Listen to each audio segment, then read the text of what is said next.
Donald Trump made a disgusting pass at a reporter in front of cameras. If he's doing this in front of cameras, imagine what he's doing behind cameras and behind closed doors. I also have Hope Walls, who attacked Laura Ingram. Zoran Mamdani, he has a message for the Democrats who are in their 80s. But first, let's get into some amazing breaking news that Tom Tillis, the senator from North Carolina, is not going to be seeking re-election. And as Ron Filipkowski noted, this is after Trump trashed Tom last night. He said this. Donald Trump said, numerous people have come forward wanting to run in the primary against Senator Tom Tillis.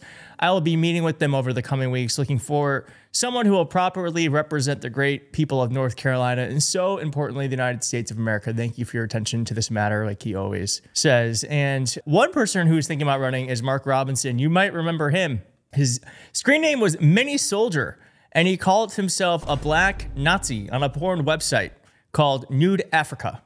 He ran for governor and lost so badly in North Carolina. And I just have to say, Mark, if you're looking to run, please run. Run, Mark. This is your moment. Run for office for sure. Because if you run and you win the primary, we will flip that seat for sure. Here's what Tom Tillis said. Tom Tillis said this of not running in 2026. It's become increasingly evident that leaders who are willing to embrace bipartisanship, compromise, and demonstrate independent thinking are becoming an endangered species. It's not a hard choice, and I will not be seeking re-election. Hit like on this video if you're glad that Tom Tillis is not going to be in office much longer, and hit like if you're looking forward to us flipping this seat. Now, one thing I would say is that I don't understand why he doesn't run as an independent. Why doesn't he declare himself no longer with the Republican Party and caucus with the Republicans and the Democrats? I think really a lot of the electorate is looking for independent voices right now. And so to run away scared when Donald Trump attacks you, why not show him you've got courage and stand up for the people of your state? But I mean, I don't want to give too much free advice because I also think we could actually flip this seat and we can have a reliable blue vote in North Carolina. So Tom, sorry to see you go, but please make it quick. Hope Walls was in the news because Laura Ingram ran a segment on her criticizing Hope Walls for supporting progressive policies. And Hope Walls went on TikTok, laid into her, and went viral. But first, let's just watch Laura Ingram's segment, just a bit of it. I don't want to make your day worse, but let's just watch 30 seconds of Laura Ingram attacking Hope Walls, and then we'll watch Hope Walls' response. I know it might surprise some people, but feeding kids lunch, providing childcare, having accessible and functional public transportation, among many other things, are popular policies everywhere. They're popular everywhere. You just lost about 100,000 brain cells by watching that soundbite. Sweetie, if they were popular everywhere, Trump would not be president. Nevertheless, Idiot. All right. And so calling her sweetie is so demeaning, but watch what Hope Walls does with her response. Laura Ingram from Fox News had a segment about my TikTok talking about embracing popular progressive policies. I only know this because a mutual of mine posted about it. You couldn't pay me any amount of money to consume any of their content, but I saw that. I can also typically tell when cult members come in my comments and call me horrible names. But yeah, apparently she had a whole segment about it, and I come away with that feeling sad for her. Like, genuine sadness that there are people that are willing to come on national TV and just with their whole chest admit that they don't care about feeding kids or helping people get to work or providing childcare for people that are reproducing and creating our country and world's future. Like, genuinely, I feel sad.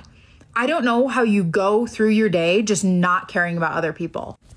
Also, if you actually watch the video, the point went right over Miss Laura's head. Like, the polling is there. A lot of these issues are largely popular and or could be largely popular. The left just needs to message it. And that was what I was saying. And I don't know if it was on purpose or Who knows? But it went right over her head. Like, they always go to the most like typical like comeback, and it's just so boring.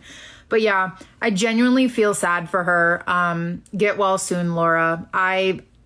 It must be a miserable life, truly.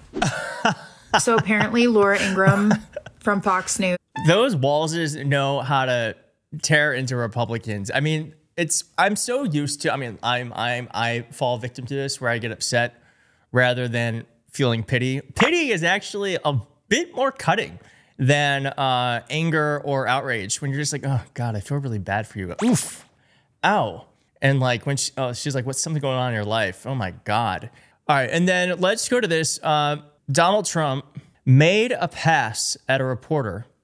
Trump flirts with female reporter, and it's frankly disgusting. The awkward scene took place in the Oval Office on Friday. It's a peace deal facilitated by the U.S., was signed by the Democratic Republic of Congo and Rwanda, with the aim of ending the decades-long deadly fighting in Eastern Congo. Let's see how long that lasts for. I'm sure Donald Trump is doing just a great job with that, as he is with Iran and Gaza and Israel. As the signing ceremony began, White House Press Secretary Caroline Leavitt invited reporter and friend Hariana Veras to address the press and attendees in the room, including Vice President J.D. Vance, Secretary of State Marco Rubio, and the foreign ministers of the two African nations. Veras, a native of Africa who covers the White House, told Trump what she had seen on the ground in the DRC upon the news of the peace agreement. I saw hope. They have hope now for a better day in Congo. Okay, sure. That sounds nice. Well, here's where Donald Trump took it. And I shouldn't say this because it's politically incorrect. She said, she's beautiful and you are beautiful. I'm not allowed to say that, you know, that could be the end of my political career, but I'll say it anyway. But you are beautiful and you're beautiful inside. So I wish I had more reporters like you. You covered Africa for a long time? Yes, for over 10 years. Wow. I covered even your first administration. Yes, I know that. That's great. Well, thank you. That's so nice that you said that. Appreciate it. Blah. So he was clearly making, he was flirting with her, calling her beautiful. And then he wanted everyone to know for sure he wasn't talking about beautiful as like an idea or like a beautiful soul, because then he quickly said, you're also beautiful on the inside. So he was making a judgment on her physicality when sitting in the Oval Office. Say this because it's politically incorrect. And yeah, he does know it's politically incorrect. Like, he shouldn't be doing this, but he does it anyway because he knows that he can get away with anything. And I don't think in this little space on YouTube, he's not getting away with it here. She's beautiful and you are beautiful. I'm not allowed to say that, you know. I'm not allowed to say that. Yeah, because it's fucking creepy. That's why. All right, and then I want to end with this because Zoran Mandani, who has won the primary to be New York City's mayor, and I don't know if he's likely to become mayor because it is being reported that Andrew Cuomo is running, and of course the current mayor, Eric Adams, is also running, and I think there will be an actual general election fight to see who becomes the mayor of New York City. But I'm a huge fan of this man's talent, charisma, what he did online. He was outspent 10-1. Cuomo was on TV. He was on social. And it's a great example of what Democrats need to do and look like moving forward. That aside, he was asked about Democrats over 80 in Congress and if they should retire. Here is his answer. Over 80 in Congress should retire? I think it's time for a new generation of leadership. Hell yes. Hell yes. I agree. New generation of leadership. And Zoran Mandani is a big part of that, which is so exciting. Thank you so much for watching. If you like this video, please hit like on the video. If you're not subscribed, what the hell are you doing? Subscribe. And I'll see you next time. Bye.